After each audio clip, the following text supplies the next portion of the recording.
Ó, fugiu. Na Secretaria de Obras, na Secretaria de Saúde, foram 6 lugares. Câmara de Vereadores, tem mais um, que agora não fugiu. São 6 lugares que eles já se prontificaram a estar levando essa questão do quanto que o meio ambiente interfere na saúde das pessoas do bairro aqui. Então, isso é um jeito do universitário estar inserido na questão da saúde sem estar focado no sintoma do sujeito individual, como tradicionalmente a psicologia, a medicina, a enfermagem trabalharam durante anos. Né? Então, está começando a pensar mais de maneira integrada, na saúde de maneira integrada. Vamos fazer um resuminho do que a gente tem feito aqui. Não sei se você viu a entrevista de uma médica cubana, não sei qual estado, mas o repórter foi perguntar sobre o poço. Como é que você está achando as condições e tal, você acha que dá para trabalhar assim? Meio querendo pegar essa questão de que o local é ruim, não tem condições, e que o programa mais médicos não daria certo. Ela respondeu ao que eu vi, que eu percebi aqui, que a água não é tratada. Essa seria o problema de saúde aqui, que é mais ou menos isso. Não é questão de você ter equipamento, agora não é tratada, não adianta nada. O problema básico, o saneamento básico, agora não é um pouco essa questão. E do lixo aqui, falar de coisas óbvias. Tem que voltar ao lixo hospitalar, né? Eu tenho escola, A gente nem mexeu nisso ainda no nosso projeto, mas é um problema sério. Jogaram aí na rua.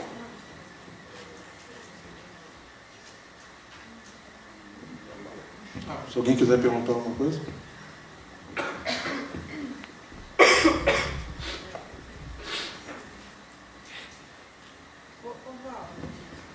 A vigilância ambiental também Era o que faltou. Eu falei que eram 6, eu falei 5. Eu não sei se você sabe, mas a nível de regional de saúde, nós temos a vigilância. Lá nós temos várias vigilâncias, né? No caso de hoje, a vigilância em saúde. Dentre elas está a vigilância do meio ambiente e a vigilância em saúde do trabalhador, juntamente com a sanitária, epidemiológica, com a promoção, né? Situação de saúde. Então, a gente tem estudo junto que trabalha vigilância em saúde. Então, de repente, é até interessante estar conversando com a doutora Imalda, porque ela tem feito um trabalho até interessante aqui, que atualmente no Estado, esse trabalho da vigilância ambiental tem sido relacionado com a questão da água. Porque ainda tem a água, o solo e o ar. Mas o Estado, por enquanto, está na água.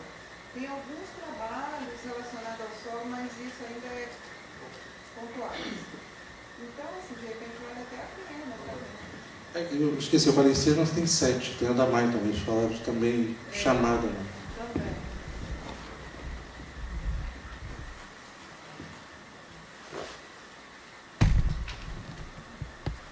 Passa para o Wilson.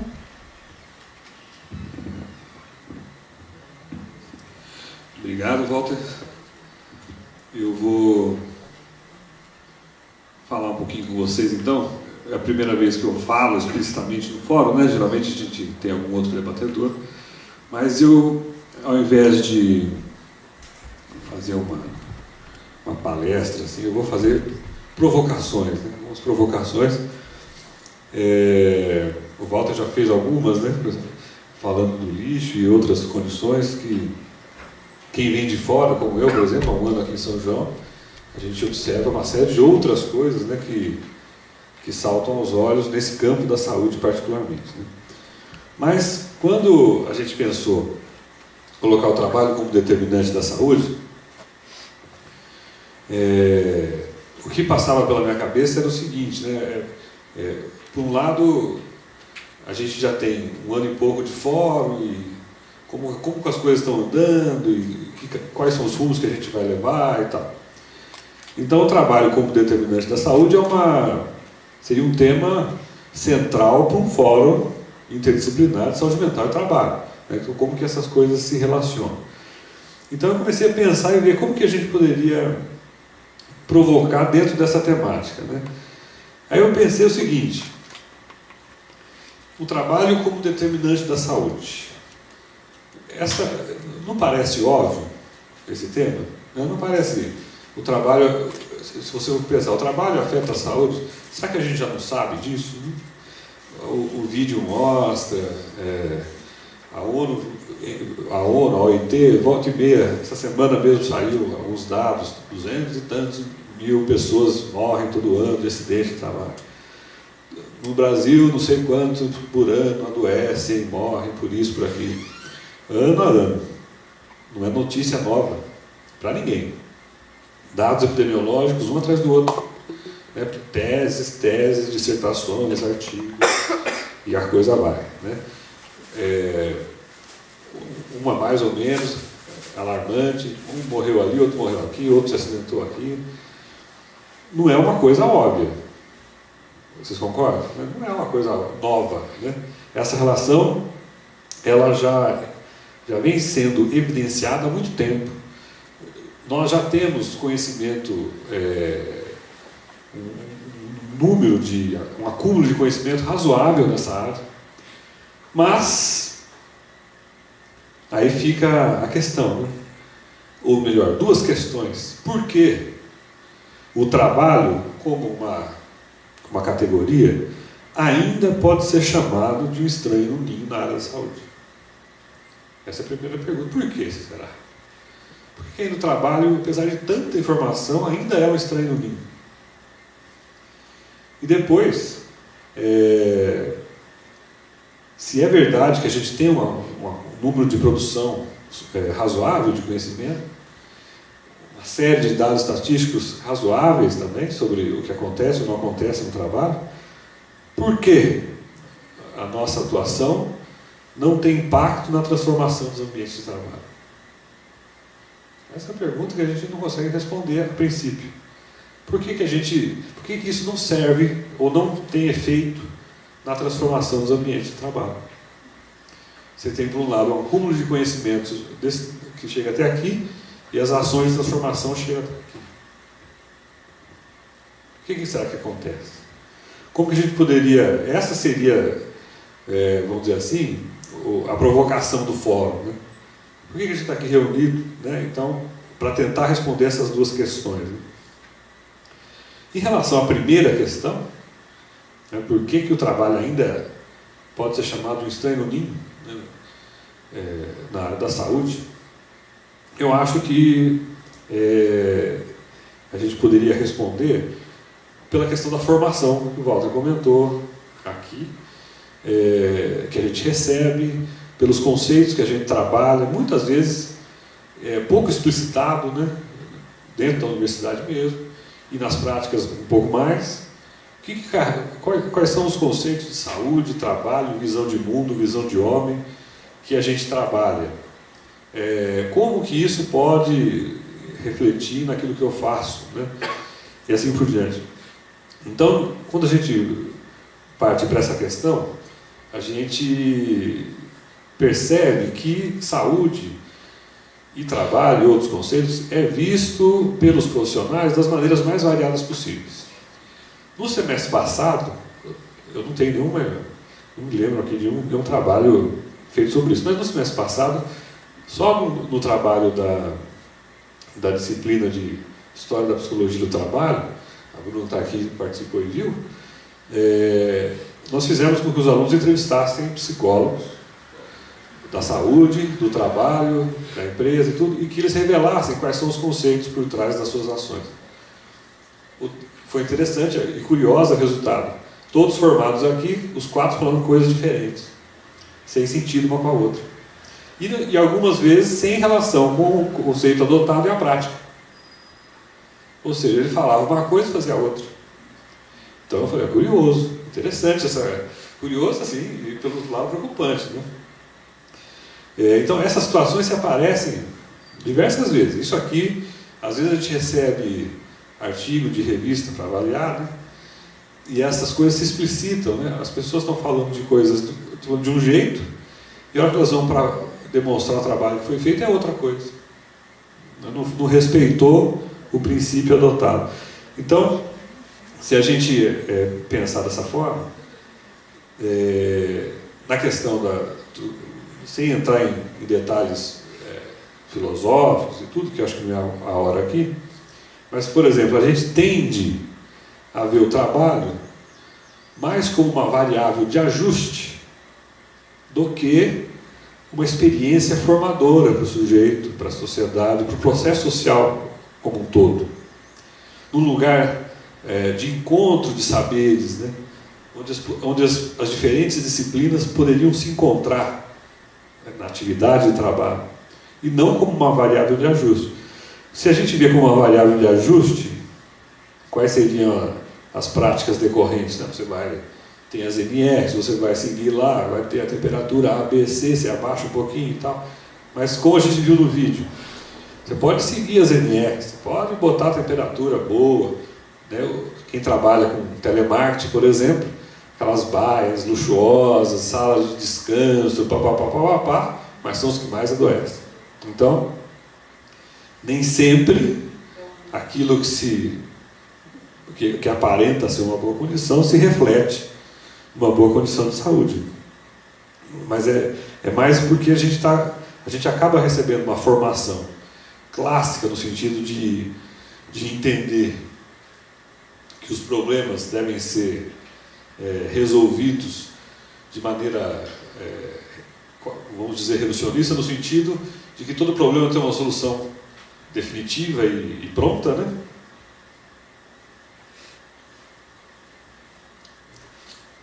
E que a gente precisa conhecer quais são as variáveis pertinentes para poder fazer uma ação pertinente com o dado encontrado. E o resultado a gente tem visto aí. Né? Talvez isso responda à primeira questão e tem consequências para a segunda. Por que esse conhecimento acumulado não transforma? Me parece, por exemplo, que os dados epidemiológicos eles são muito bons para denunciar, mas péssimos para transformar. Eles não conseguem mobilizar ninguém. Né? E um problema... E a segunda questão, né, por que essas condições não são suficientes, né, para mudar essas pesquisas? Eu vejo de duas formas. Uma que é um problema político. Né? De alguma forma, a gente toca nesse ponto, que no vídeo o cara comentou lá, né? A gente avança, mas ainda não toca no ponto. O ponto, qual é o ponto? É a questão se a gente for até em última instância, é a questão do conflito capital-trabalho, que a gente precisa explicitar mais quais serão as regras do seu funcionamento. Mas esse é um ponto. Mas talvez não seja o principal para mim da segunda. Da resposta da segunda pergunta. A principal para mim, talvez seja a nossa pouca capacidade de fazer autocrítica. Daí a provocação. Autocrítica de olhar e será onde que nós não estamos acertando? Qual é o ponto que está pegando? Aonde que, não que deliberadamente você vai fazer alguma coisa equivocada ou errada, mas tentar enxergar em nós o que poderia ser modificado, né? Como que nós poderíamos proporcionar isso, né, naquilo que a gente produz? Como que a gente poderia ser mais coerente com aquilo que a gente fala? E eu digo, por exemplo, em termos institucionais, as pessoas representantes, por exemplo, nós, universidade, o Sereste, prefeitura, né, os conselhos, quem for. Será que na própria instituição a gente consegue reproduzir o que a gente fala? É possível que todo mundo das diversas instituições concordem com os dados epidemiológicos, que achem isso absurdo, que temos que mudar nossas práticas, mas isso é para os outros. E nós? Como que a gente olha para o nosso trabalho? Como que a gente vislumbra a transformação do nosso próprio trabalho com base naquilo que a gente mesmo fala? Então, a minha fala vai um pouco nesse sentido. E também, isso é uma coisa, e a outra nos grupos que a gente participa, diversos, né? Esse é uma ideia que a gente teve aqui, tem outros em Belo Horizonte, em São Paulo, Até quando a gente vai, por exemplo, achar que tudo está relacionado a uma resistência da sociedade, uma resistência disso, daquilo? Até quando a gente vai continuar num discurso de denúncia e não tentar, de alguma forma, ter implicações mais profundas com aquilo que a gente fala e produz? Então, nesse sentido, o tema trabalho como determinante da saúde, para mim, tinha esse caráter de proporcionar esse tipo de reflexão, que pudesse, de alguma forma, a gente, no debate aqui, a gente pudesse encontrar alguns caminhos que nos pudessem levar para uma via de transformação, ampliar um pouquinho o nosso papel transformador. E aí que eu acho fundamental a participação das diferentes instituições, Sereste, universidade, prefeitura, né, diversos órgãos estatais. Bem, é isso.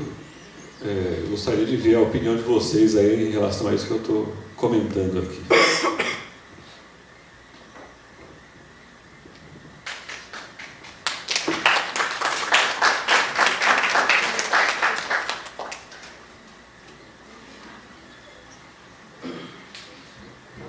Deixa eu te perguntar uma coisa. Assim, o tempo inteiro a gente está discutindo e sempre vai cair na questão da saúde física. O vídeo mostra muito isso, né? O jeito corta 30 e tantos mil, 50 e tantos mil.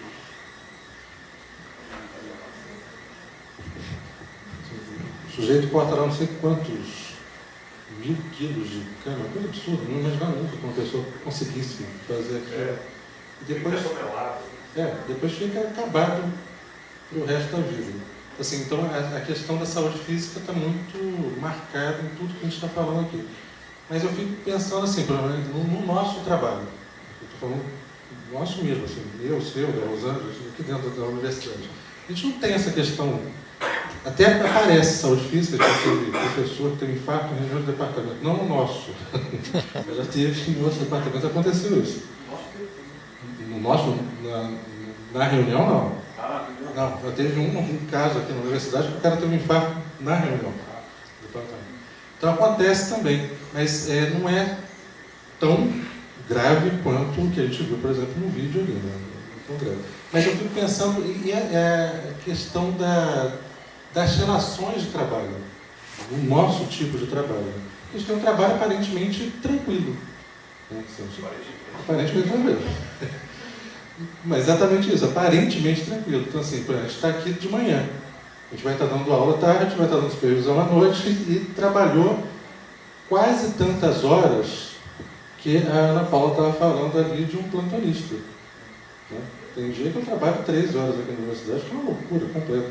Não tem ninguém me mandando, né? Tem ninguém falando, você tem que ir lá fazer isso. A outra questão que apareceu também nas discussões aqui, que aparece muito no vídeo, que é a questão da produção, que também está na universidade. É claro que não é só por produção, que a gente tem um salário, produzindo ou não produzindo, a gente tem o nosso salário. Mas a questão da produção, ela o cotidiano da universidade está na cabeça da gente o tempo inteiro e dos alunos. Né? A gente está passando um mau hábito para os alunos, assim, impressionante. Então, essa questão das relações de trabalho, da quantidade de horas de trabalho da gente, da produção, elas estão colocadas no dia a dia. E eu acho que tem mais um fator, que é a questão do narcisismo dos professores. São extremamente vaidosos e eu acho que esses 4 fatores, e devem ter outros, adoecem demais as relações dentro da universidade. Eu queria que você falasse um pouquinho.